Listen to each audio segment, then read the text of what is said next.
Over the last decade, America's biggest banks embarked on an unprecedented experiment on all of us.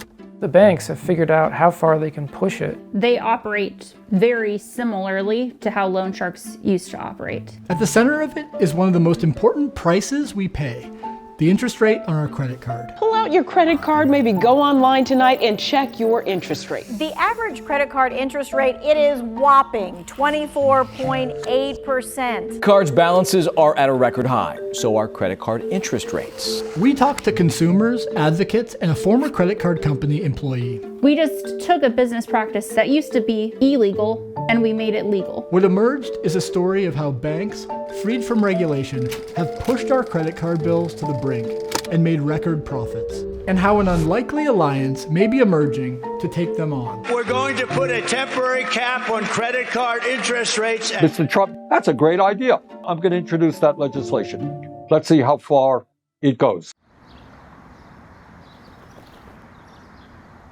So I think of the cards I use the most, I use on my Capital One cards, and there are two of them in here. My Amazon card, my Home Depot card, and there's another Capital One card.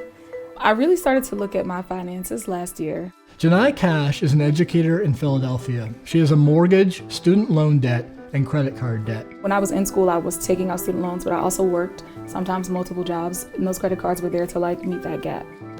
Last year, she worked with a financial counselor to look closely at her monthly expenses.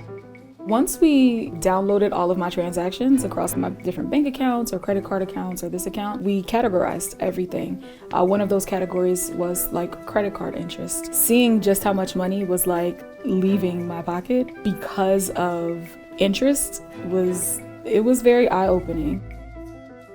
Across all of my cards, when we quantified it, I think I was paying closer to $700 a month in interest on those credit cards. That's oh shit. Right, realistically, I was kind of just oh my God, right? Janai was paying nearly as much in interest every month as she was spending on her mortgage. Last year, Americans paid $170 billion in credit card interest. Our interest payments are far higher than any previous generation, and that's because of what has happened to credit card interest rates. In 2013, rates were on average 13%. Today, they're 24%. The lowest interest rate that I have is 22%. There's one that's 22, one that's 25, and then everything else is 28, 29, 30. I think that banks are charging as much interest as they are because they can, right? It's the free market. A credit card's interest rate determines the charge you get hit with if you don't pay off your monthly bill. It's the price to borrow.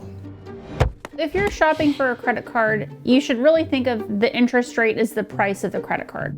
It used to be extremely uncommon to have what I would call mainstream credit card companies offer interest rates above 30%. Now, many credit card companies do. Elena Botea worked at one of the biggest credit card companies, Capital One, from 2013 to 2018. Banking with Capital One is the easiest decision in the history of decisions. She says that when she started, Capital One had a policy of not charging anyone, even the riskiest borrowers, more than a 25% rate. But then the company began an experiment. How do you reimagine banking? In the years right before I left, so 2016, 2017, they started to test, what happens if we go higher than that? They shifted from 24.9 to 26.9. Some of the last conversations I was a part of is, when can we test above 26.9, right? How quickly can we get a test in market to see what happens when we go with even higher interest rates? Interest, huh? Mm-hmm. Interesting. Yeah. Elena showed me a timeline of those years, graphing the interest rates that Capital One offered each year by mail on one of their most popular cards. The bars in red are offers with a rate higher than 25%. Prior to 2018, almost nobody was given an interest rate above 25%. Starting in 2018, it starts to be 50-50, and then after 2018, it's sort of this no going back trend. The idea is how high can you push the upper bound of the price? Capital One and all of its peers were recognizing people will stick with their cards even when the interest rates are very high.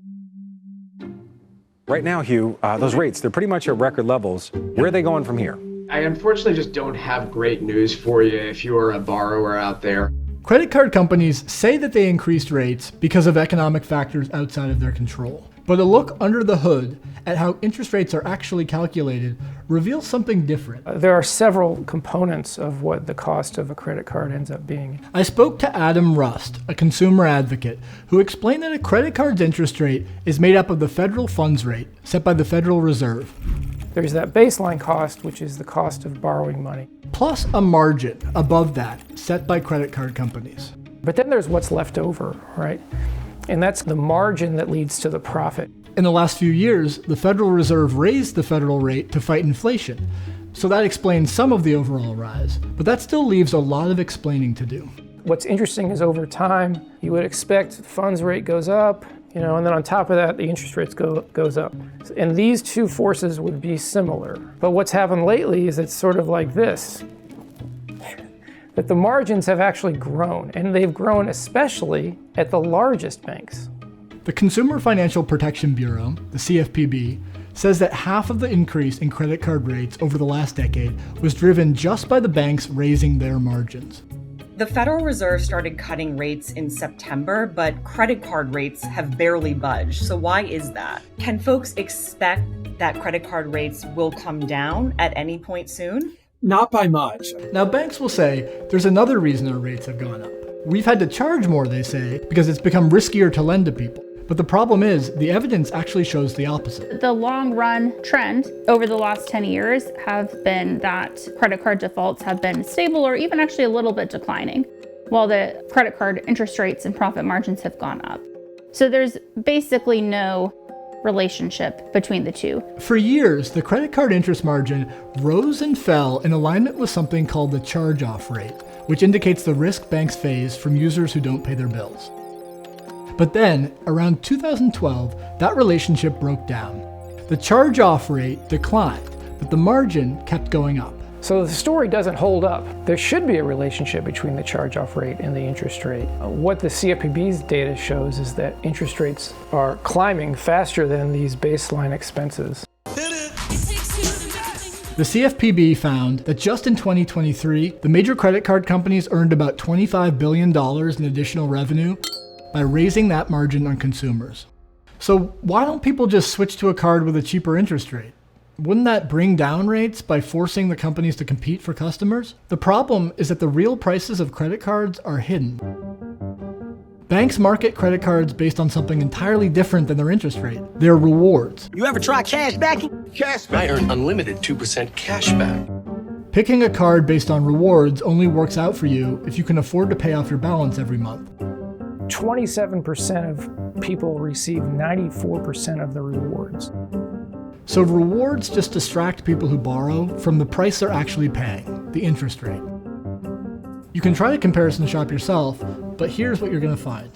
When a customer goes online to search for a credit card, they're taken typically through Google to a website that declares itself to be a comparison site where you can find the best cards.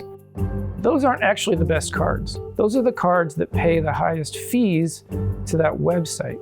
If you click through and fill out an application, that site will earn $100, maybe $200, depending upon the card. That's the business.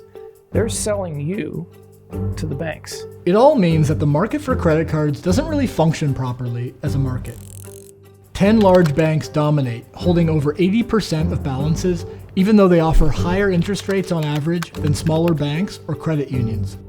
Many consumers don't even know the ways that they can take their higher rate balance to a lower one. Some cards have gotten up to pretty much 36% this year.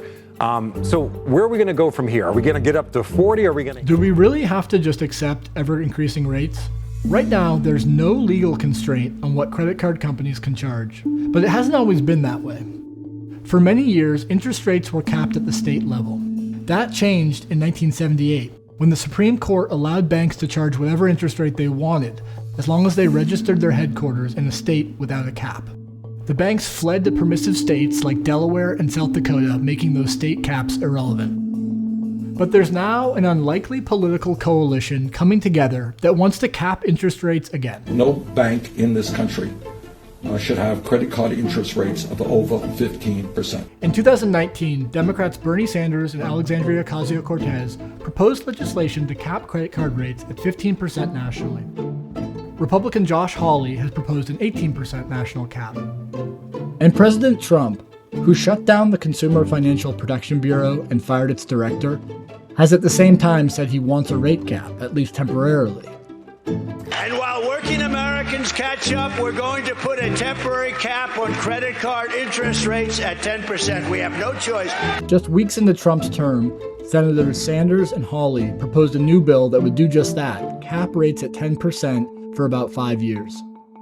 Any cap is sure to face intense opposition from the financial industry, which spends tens of millions of dollars a year lobbying the federal government. I think you've got a situation where the progressive left is for something and the kind of populist nationalist right is for it, and typically when those two groups are agreeing, the policy is bad. The banks and their defenders argue that if we cap their rates, they'll be forced to stop lending to people with lower credit scores. So from industry, we've heard kind of the same set of scare tactics that have always been out there. This is a policy that would lead credit card lenders not to extend credit to people with relatively low credit scores. But we know that's not necessarily true, and for a simple reason. So the proof that the larger banks could offer a product at a lower rate is that that's already happening, except it's happening typically by smaller banks or credit unions. Banks could offer the same product at a lower rate.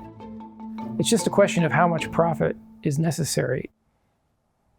Here's my 2 cents. We need to make it easy to shop for credit cards like any other product, based on their actual price. The CFPB has created a credit card comparison tool with interest rate transparency and no paid advertising. Go check that out. It could save you a lot of money. But better shopping alone won't bring down prices fast enough. We also need a national cap. The cap should be pegged to the federal rate so that we're capping that margin where the industry takes its ever-expanding profit. That would save credit card users billions of dollars, money we could spend in the real economy buying things we actually need. Interest rates sounds like something kind of abstract, but what it means is that people have less money to spend on other things. Banks are able to monopolize a big chunk of the money that people would be spending in the economy in other ways. For me, having those interest rates capped would mean that I would be able to pay down my debt faster. People aren't just using credit cards because they're frivolous. People are using cards because they have to. Thanks so much for watching our video. If you'd like to see more stories like this, be sure to like and subscribe to our channel to get more Perfect Union in your feed. And if you have ideas for other stories we should investigate, just drop them in the comments below.